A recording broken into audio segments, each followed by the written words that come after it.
Hello guys, पटल पर आप सबका करबद्ध स्वागत करती हूँ। मैं कविता के द्वारा आपके सरल मन तक पहुँचाऊंगी रतन की माँ की अनुभूति, संवेदना, आत्मीयता और हौसलों की ऊंची उड़ान, जीवन के अनुभव। आइए गुलजार करें पटल को पठन पाठन से। शुभकामनाएं। माँ सरस्वती को नमन, वे हम सब पर अपनी कृपा बनाए रखें। आइए आगे बढ़ें और पढ़ें कविता माँ की बेबसी। यदि आप लिखोगे शुद्ध तभी आप जीत सकोगे लेखन का युद्ध। वर्तनी यानी कि कठिन शब्द कर लेते हैं। अदृश्य, पड़ोस, खिलौने, बच्चों, भिन्न, घबराते, क्योंकि, आँखों, छटपटाहटों, निहारती, झलकती, बेबसी, कुंवर नारायण यानी कि इस कविता के कवि। अगर आप बनना चाहते हैं समर्थ तो करिए शब्दार्थ। अदृश्य जो दिखाई ना दे, अजूबा, अनोखा, अद्भुत, विचित्र, भिन्न, अलग, डिफरेंट, इशारों, संकेतों, भयभीत, डरा हुआ, अफ्रेड, छटपटाहटों, बेचैनी, निहारती रहती, प्यार से देखती रहती, बेहतर, अच्छी तरह से, मौका, अवसर, चिंतित, परेशान, झलकती, दिखाई देती है, कामयाब, सफल, महसूस, अनुभव, खास, विशेष, बेबसी, लाचारी, मजबूरी। कविता से पहला प्रश्न ले लेते हैं। यह बच्चा कवि के पड़ोस में रहता था, फिर भी अदृश्य पड़ोस से शुरू होती है। इसके कई अर्थ हो सकते हैं, जैसे कवि को मालूम नहीं था कि वह बच्चा ठीक ठीक किस घर में रहता था। पड़ोस में रहने वाले बाकी बच्चे एक दूसरे से बात करते थे, पर यह बच्चा बोल नहीं पाता था, इसलिए पड़ोसी होने के बावजूद वह दूसरे बच्चों के लिए अनजाना था। इन दोनों में से कौन सा अर्थ तुम्हें ज्यादा सही लगता है? क्या कोई और अर्थ भी हो सकता है? उत्तर क। इनमें से संदेश का संदर्भ बच्चे पर लागू होता है, क्योंकि यह बच्चा मुंह से कुछ बोल नहीं सकता था और अपना संदेश दूसरों तक पहुंचाने के लिए इशारों का प्रयोग करता था, लेकिन इसके इशारे किसी को समझ नहीं आते थे, इसलिए बच्चा छटपटाता रहता था। अंदर की छटपटाहट उसकी आंखों में किस रूप में प्रकट होती थी? चमक के रूप में, डर के रूप में, जल्दी घर लौटने की इच्छा के रूप में? तो इसका उत्तर है डर के रूप में। नीचे लिखी भावनाएं कब और कहाँ महसूस होती हैं? छटपटाहट यानी कि अधीरता, कहीं जाने की जल्दी हो और जाना संभव ना हो, जैसे स्कूल की छुट्टी में अभी काफ़ी देर हो, घर पर कोई ऐसा मेहमान आने वाला हो जिसे हम बहुत पसंद करते हों, तो तब मन क्या हो जाता है? अधीर। इच्छा, किसी चीज़ को पाने की इच्छा हो पर वह तुरंत मिल ना सकती हो, जैसे बहुत जोर से भूख लगी हो पर खाना तैयार ना हो। संदेश, हम कोई संदेश देना चाहते हैं पर दूसरे समझ नहीं पा रहे हों, जैसे शिक्षक से कहना हो कि घंटी बज गई है, अब पढ़ाना बंद कर दें, पर उन्हें घंटी सुनाई ना दी हो। घबराहट, हमें जब किसी बात की आशंका हो तो घबराहट महसूस होती है, जैसे अंधेरा होने वाला है और हम घर से काफ़ी दूर अकेले हों। समय पर हमें कोई काम पूरा करना हो, जैसे परीक्षा में होता है कि हमारा कोई प्रश्न छूट ना जाए। ग, यह डर हो कि दूसरे के मन में क्या चल रहा है, जैसे पापा को मालूम चल गया हो कि कांच का गिलास तुमसे टूटा है। उत्तर, इन भावनाओं में से छटपटाहट तब होती है जब हमारी इच्छा के अनुसार कोई कार्य नहीं होता। हमारी मर्जी से कोई काम नहीं होता, जबकि घबराहट कोई गलत काम करने लगे हों तो होती है। ये भावनाएं घर, स्कूल आदि में महसूस होती हैं। प्रश्न, जो बच्चा बोल नहीं सकता था वह किस किस बात की आशंका से घबराहट महसूस कर सकता है? उत्तर, जो बच्चा बोल नहीं सकता था वह इस आशंका से घबराहट महसूस कर सकता है कि अन्य लोग उसकी बात को समझ पाएंगे या नहीं, और अगर उसने अपनी बात दूसरे लोगों को समझानी है तो वह किस प्रकार से समझाएगा। Whether the other people able to understand his words or not, उसकी इसी कमी के कारण कोई उसके साथ खेलेगा या नहीं, उसके मित्र बन पाएंगे या नहीं, बच्चे यदि उसे खिला लेते हैं तो उसके साथ खेल पाएगा या नहीं। प्रश्न 3, रत्न क्या सोचकर घबराता होगा? उत्तर, रतन अपनी बात इशारों से समझाता था, लेकिन जब उसकी बात अन्य लोग समझ नहीं पाते होंगे तब वह घबराता होगा। उत्तर, रतन नामक गूंगा बच्चा कवि के पड़ोस में रहता था। फिर भी कविता दृश्य पड़ोस से शुरू होती है, क्योंकि पड़ोस में रहने वाले बाकी बच्चे एक दूसरे से बात करते थे, पर वह बच्चा बोल नहीं सकता था। He was dumb। इसलिए पड़ोसी होने के बावजूद वह दूसरे बच्चों के लिए अनजान था। इसका दूसरा अर्थ यह भी हो सकता है कि कवि ने उस बच्चे को पहली बार देखा हो जब वह खेलने आया हो। दोस्तों से पूछकर पता करो कौन क्या सोचकर इस काम को करने से घबराता है। कारण भी पता करो।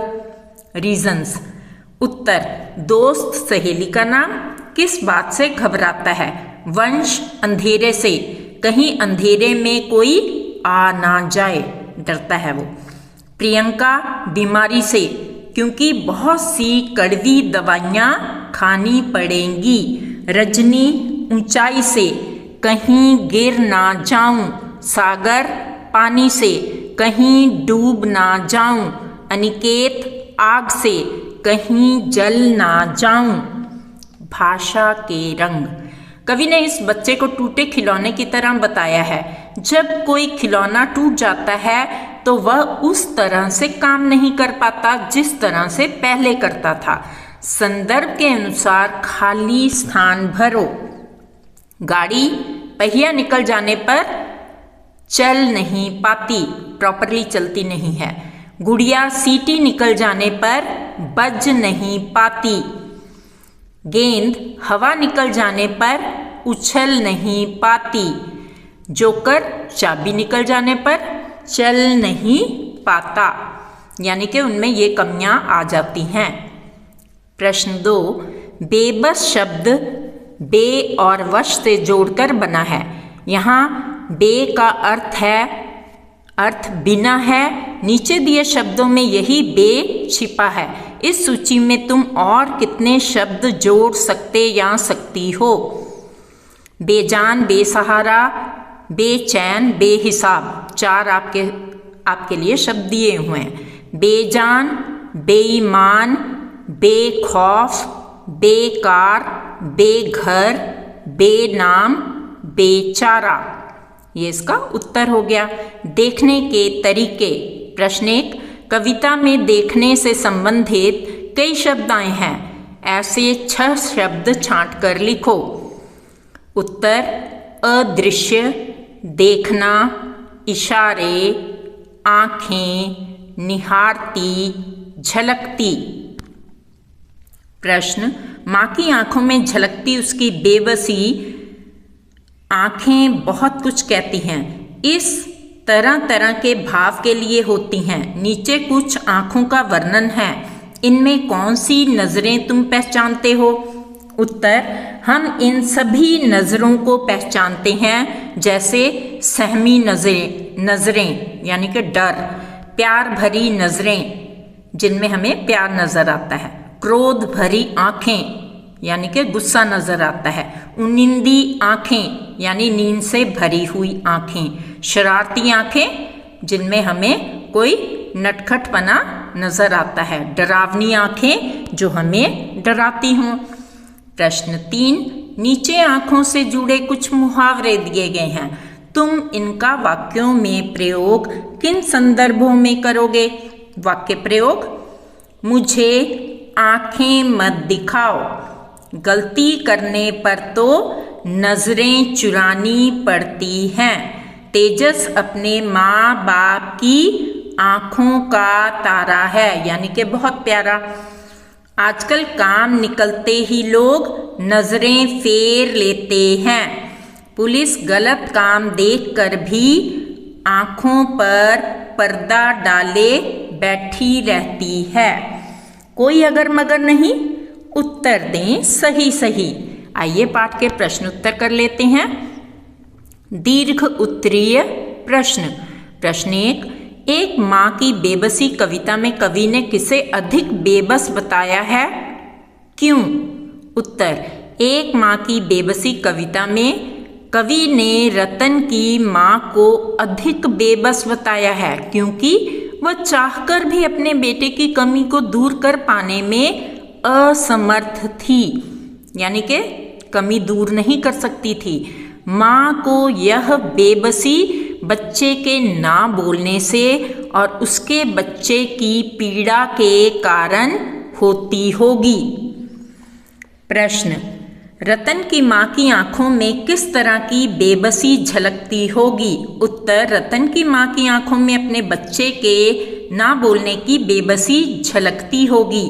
माँ को यह बेबसी बच्चे के ना बोलने से उसके बच्चे को पीड़ा के कारण होती होगी। प्रश्न, अपनी माँ के बारे में सोचते हुए नीचे लिखे वाक्यों को पूरा करें।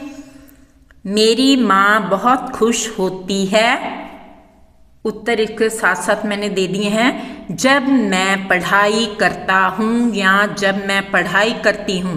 मेरी माँ इसलिए डांटती हैं क्योंकि मैं शरारती हूँ।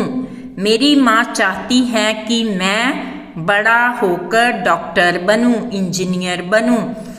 माँ उस समय बहुत बेबस हो जाती है जब मैं घर देर से पहुँचती हूँ या पहुँचता हूँ।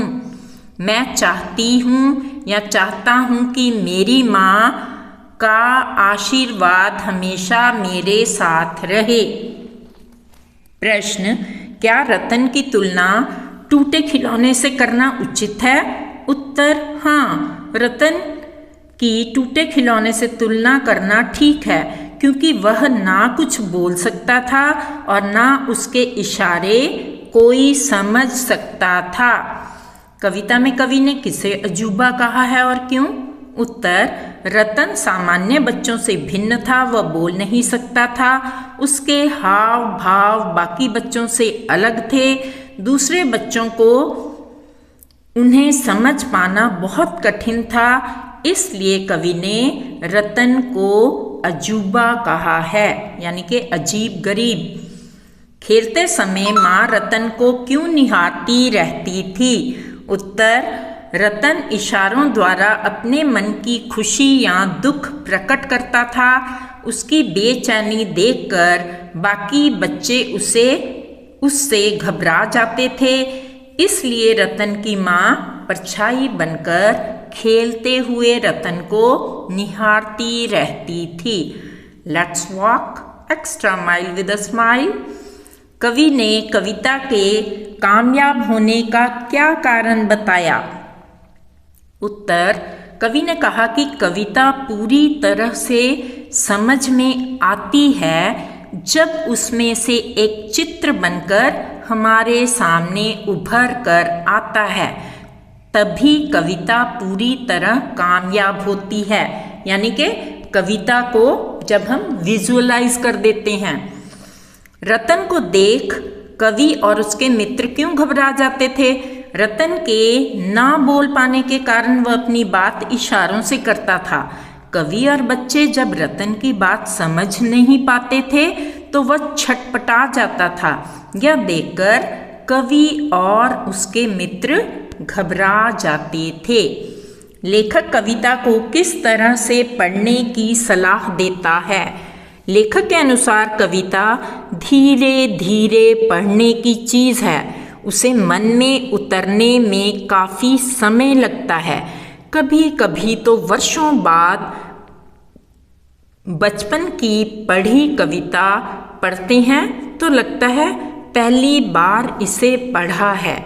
कविता पढ़ने के बाद मन के किसी कोने में घर बना लेती है, किसी मौके पर उभर आती है, तभी कविता पढ़ने का लाभ है।